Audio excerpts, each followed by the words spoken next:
Fabiano. Fabiano curou no rasto a bicheira da novilha raposa. Levava no aió um frasco de criolina, e se houvesse achado o animal, teria feito o curativo ordinário. Bom, eu confesso que essa primeira página, essa primeira frase, para mim, ela ficou bem confusa, porque nós temos duas interpretações, né? Nós podemos interpretar o curar aqui como efetivamente curar, dar um remédio e fazer algum mal cessar, né? Curou no rastro a bicheira da novilha raposa, então eu entenderia algo como foi ali no caminho que ele curou a bicheira da novilha raposa, né? Só que aí, como você viu, logo depois, a gente viu que ele não curou. Por quê? Porque ele tá com a criolina ainda no aió. Aió, lembra-se, aquele tipo de bolsa, né? Ele está com a criolina ainda no aió e ele ainda está procurando o animal. Bom, a segunda possibilidade é curar enquanto cuidar, tratar, ocupar-se de, né? Nesse sentido, cuidar, tratar, ocupar-se de, né? Por exemplo, o nosso país tem que cuidar da corrupção, ocupar-se com a corrupção. Eu acho que aí faz mais sentido, mas ainda assim, para mim não ficou totalmente perfeito. Me diga a tua opinião aí se você tiver. Porque o Fabiano, ele ocupou-se no rasto aqui, em busca de, né? Então, o Fabiano ocupou-se da busca de, né, a bicheira da novilha raposa. Levava no aió um frasco de criolina. Se houvesse achado o animal, teria feito o curativo ordinário. Não o encontrou, mas supôs distinguir as pisadas dele na areia. Baixou-se, cruzou 2 gravetos no chão e rezou. Cruzou 2 gravetos, fez uma cruz, né? Então é um tipo de simpatia ali que ele conhece. Se o bicho não estivesse morto, voltaria para o curral, que a oração era forte, né? Talvez uma pergunta interessante seria qual a diferença entre uma superstição e a fé, né? Não sei. Você também, se você tiver alguma sugestão, me diga aí. Talvez algo como uma superstição, uma simpatia, por exemplo, ela funciona como uma fórmula, quase uma fórmula mágica, não tem muito a ver com Deus, né? Não tem tanto assim a ver com Deus, pelo menos na prática. É claro que você vai rezar uma Ave Maria, sei lá, né?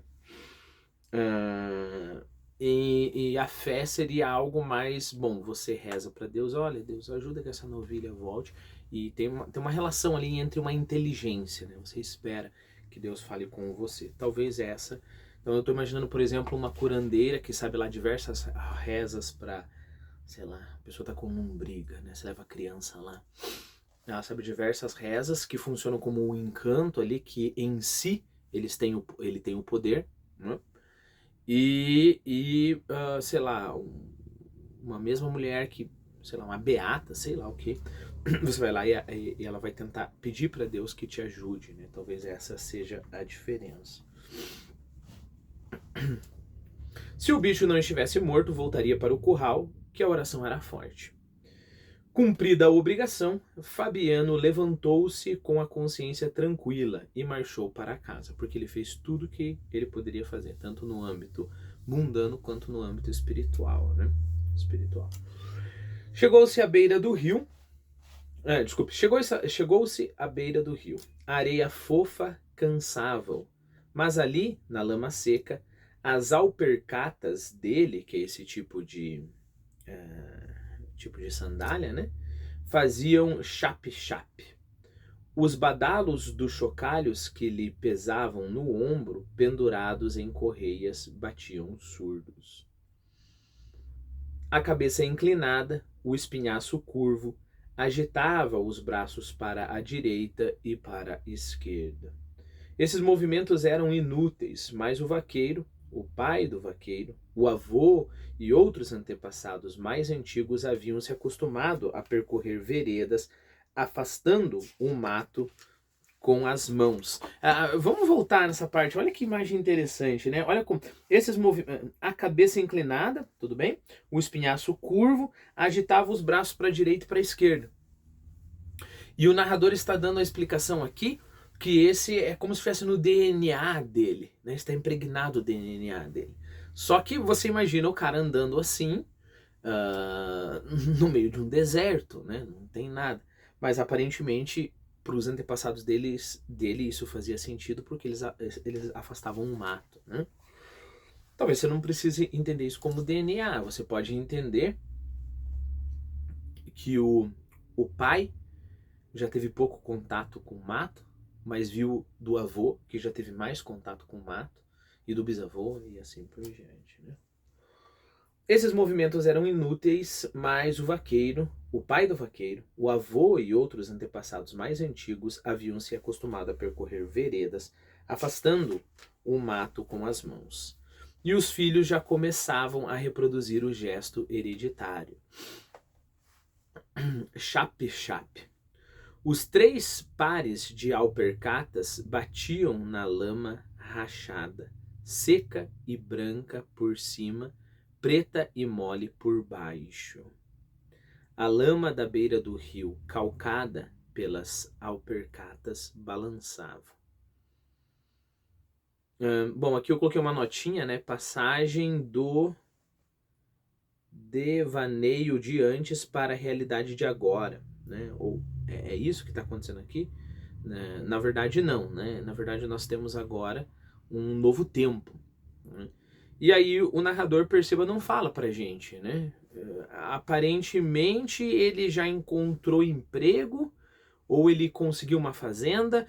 O que nós podemos apostar, e a gente vai ver no decorrer do capítulo que é isso que vai acontecer, que aquele sítio que ele chegou e tomou posse, digamos assim, de alguma forma deu sustento para ele. E nós não sabemos quanto tempo passou, né? A cachorra-baleia corria na frente, o focinho arregaçado, procurando na caatinga a novilha raposa. Fabiano ia satisfeito. Sim, senhor, arrumara-se. Chegara naquele estado com a família morrendo de fome, comendo raízes. Caíra no fim do pátio, debaixo de um juazeiro, depois tomara conta de uma casa deserta. Está aqui a nossa resposta. Ele, a mulher e os filhos tinham se habituado à camarinha escura. Camarinha aqui é quarto de dormir, tá bom? Pareciam ratos, e a lembrança dos sofrimentos passados esmorecera. Pisou com firmeza no chão gretado, puxou a faca de ponta, esgaravatou as unhas sujas, tirou do aió um pedaço de fumo, picou-o, fez um cigarro com palha de milho, acendeu-o a albinga, pôs-se a fumar regalado. A primeira observação é que a gente sente um tipo de alívio, né? Poxa, eles não morreram de fome. Ele tá tendo uma vida boa, né? Poxa, o cara tá até fumando aqui. Então, comida, bebida, né? O de comer e o de beber eles têm. Esgaravatar é a mesma coisa que escabichar, né? Que é limpar, meio que cavocar, né? A gente usa muito para falar como você limpa as unhas com palito, por exemplo, né? Aqui ele está fazendo com a faca. Uma binga, eu lembro que o meu avô ainda chamava isqueiro de binga, né? É um isqueiro feito com ponta de chifre e uma lasca de pedra. Então você tem lá uma pederneira, né? Então aquele metal que você raspa, assim. E aí eu acho que dentro do chifre tem um tipo de pano. É um pano preparado que pega a faísca muito, muito rápido, né? Pelo menos o que eu vi na internet. E aí nesse chifre, o chifre funciona como um porta-apetrechos ali. Então você abre o chifre, você pega esse metal, raspa, cria uma faísca e o pano se incendeia, né? E aí você pode usar como isqueiro, né? Eu falei que o meu avô usava para se referir a isqueiro, eu nunca vi uma binga de verdade, ele simplesmente, né, chamava o que hoje a gente chama de isqueiro como binga. Pôs-se a fumar regalado. Fabiano, você é um homem, exclamou em voz alta. Conteve-se. Notou que os meninos estavam perto, com certeza iam admirar-se ouvindo falar só. E pensando bem, ele não era homem, era apenas um cabra ocupado em guardar coisas dos outros. Vermelho, queimado, tinha os olhos azuis, a barba e os cabelos ruivos. Mas como vivia em terra alheia, cuidava de animais alheios, descobria-se, encolhia-se na presença dos brancos e julgava-se cabra. Interessante, né? Por mais que ele seja branco, ele fala os brancos, né? Aqueles, os privilegiados, né? Os patrões, esses são os brancos, né? E aí nos dá também, não sei se você pensou sobre isso, mas nos dá uma nova perspectiva em relação a essa expressão, né? Cabra. Quando a gente escuta, eu pelo menos que sou do sul, eu escuto, parece uma coisa boa, né? Ah, o cabra macho, né? Ou pelo menos energética, né? Cabra safado, né? E aqui a percepção dele ao se chamar de cabra eu não consigo me chamar de homem. Na verdade eu queria ser homem macho, né? Que fosse homem safado, né? Mas eu não consigo chegar até lá como os brancos, ok? Eu sou um cabra, né? E é interessante essa percepção, muito, muito interessante ele falar dos brancos, por mais que ele seja branco, porque aí a gente vai perceber um jeito muito mais interessante de separar as pessoas, né?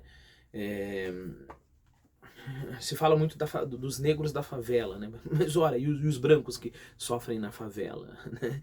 É a mesma coisa, né? O cara tá na mesma situação ali. Então é importante um negro aqui sofrendo como o nosso personagem principal, como o Fabiano, e um branco é o mesmo sofrimento, né? São pessoas que têm que se humilhar. Ele, por exemplo, tem que se humilhar perante o dono da fazenda, porque é aquilo ali ou a morte de fome, né? Então não importa se é branco ou preto, não é essa a questão.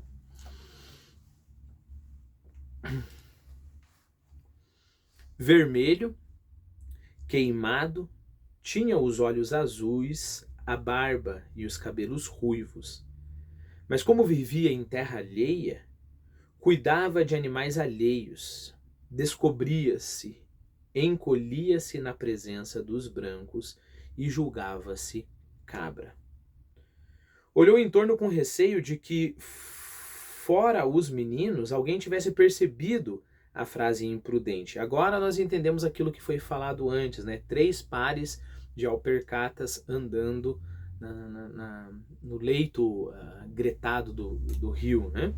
Então são essas 3 pessoas. Olhou em torno com receio de que, fora os meninos, alguém tivesse percebido a frase imprudente. Corrigiu-a, murmurando: "Você é um bicho, Fabiano." Isso para ele era motivo de orgulho. Sim, sim, senhor. Um bicho capaz de vencer as dificuldades. Chegara naquela situação medonha e ali estava forte, até gordo, fumando seu cigarro de palha. Um bicho, Fabiano.